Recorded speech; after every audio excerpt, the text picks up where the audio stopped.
The cry from Hollow Creek is something that has been in my town for years, maybe for generations. It's supposed to be the sound of a woman who lost something in the woods behind the old cremation ground. The night had a strange stillness about it, the kind that made even the trees hold their breath. Hollow Creek, Pennsylvania, was the sort of town where nothing ever really happened, at least not in daylight. After dark, people locked their doors early, pretending not to hear the sounds that sometimes drifted through the woods near the old cremation ground. Everyone in town knew the stories. The flickering lights by the riverbank, the wailing of a woman who cried for something or someone long gone. But like every story meant to scare, the young never believed it. Ethan Cole didn't believe in ghosts. He was 18, stubborn, and hungry for adrenaline. On that fog-heavy Friday night, he sat on the front seat of Kyle's rusted pickup truck, parked at the edge of the forest road that led towards the cremation grounds. Maria sat in the back, arms crossed, eyes darting nervously between the dark trees. Kyle leaned forward with his usual mischievous grin, the kind that always got them into trouble. "You're not going to back out, are you? You talk like you're fearless. Prove it. 1 hour inside the Hollow Creek cremation house. That's all." Ethan smirked. "An hour in an old building? Please. You owe me $20 when I come out alive."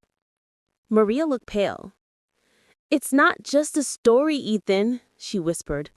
"My grandma said her brother disappeared there in the 60s. They heard crying that night, like a woman sobbing for something, and then thunder." Her voice trembled slightly, the sound swallowed by the fog pressing against the windows. Ethan chuckled and stepped out of the truck. His flashlight cut a thin beam through the mist. He said, "Thunder doesn't scare me. Ghosts." Then he heard it. A voice, soft, fragile, almost too faint to be real. "Help me." Ethan froze. The flashlight trembled in his hand. He swung it toward the corner of the room, his breath catching. "Kyle! Maria? This isn't funny." There was no reply, just a low hum of wind slipping through cracks in the walls. He moved closer, his boots crunching over old debris. Then, something glinted on one of the tables, a small white bangle. He picked it up. It was cold. Too cold. A sharp chill crawled up his arm, sinking into his veins. The moment his fingers closed around it, the light flickered violently and died. He cursed under his breath, tapping the flashlight until it blinked back on. That's when he saw her.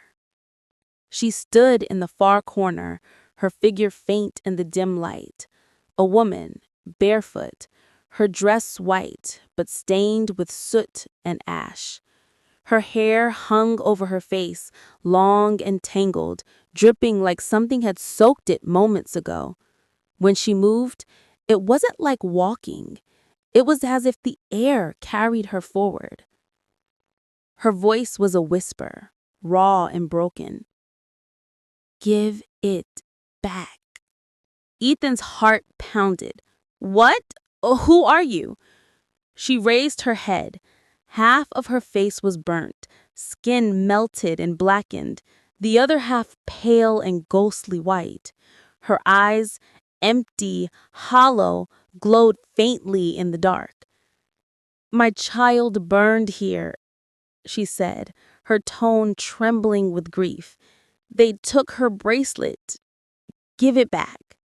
Ethan dropped the bangle. It clattered to the floor and rolled toward her.